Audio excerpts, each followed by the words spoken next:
Questions are again being raised about non-lethal weapons for the police following a police shooting at the Mapen Hospital in Clarendon.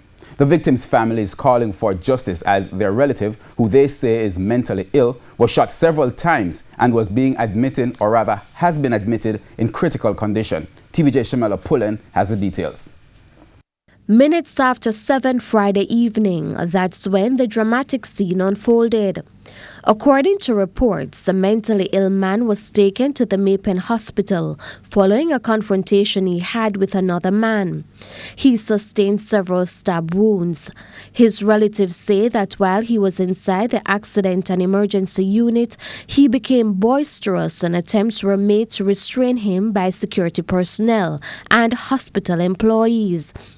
A woman who claims to be his aunt alleges that he was beaten and pushed outside, but that he again became boisterous and grabbed onto a toddler. The aunt says during the second attempt to restrain her nephew, he was shot. I heard 3 shots fired immediately after the one that hit him in his feet. All right. After that now, he got up and he was walking towards the officer, and the officer pointed the gun at him and was stepping back, and he was walking towards him, and then the officer fired again at him. According to the aunt, her nephew was taken to the operating theater as his condition is considered serious. It's 50-50. His liver get damaged by the bullet and his chest as well. They can't remove the bullet from the neck because during the operation he's bleeding and they're trying to put it under control. It is still not under control.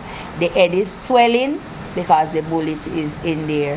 He's in a coma and he's he's not breathing on his own. He's getting in there. So right now, we don't know what is what. While his relatives say the situation is unfortunate, they insist that it should have been handled differently. They know that he's mentally channeled. This is his 4th time there. He was there in March. He was discharged on the 2nd of April.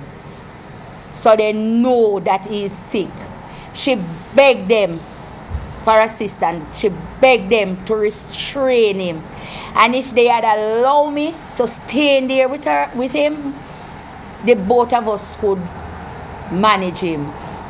The mom couldn't manage him alone. The Constabulary Communication Unit confirmed Friday's incident and says investigators assigned to the Independent Commission of Investigations have begun their probe. Shamela Pullen, TVJ News.